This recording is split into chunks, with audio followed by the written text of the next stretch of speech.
मुस्तनद मालूमात पर मबनी बेशुमार दीनी और तालीमी वीडियोस देखने के लिए हमारा चैनल सब्सक्राइब कीजिए और हमारी नई वीडियोस से अपडेट रहने के लिए बेल आइकॉन पर क्लिक कीजिए। माफ फरमा देंगे। योम आशूरा के दिन का, योम आशूरा का जो अजीम दिन है, इसकी एक फजीलत और खुसूसियत और अहमियत आप सल्लल्लाहु अलैहि वसल्लम ने ये भी बयान फरमाई।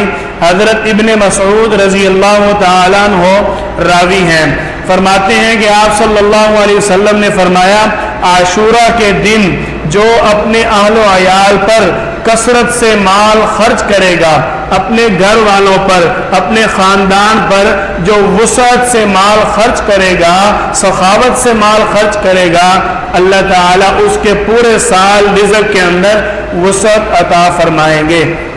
हज़रत सुफियान सौरी रहमतुल्लाह अलैह फरमाते हैं कि हमने इस अमल पर तजर्बा किया और बेआइन ही आप सल्लल्लाहु अलैहि वसल्लम के फरमान के मुताबिक पाया।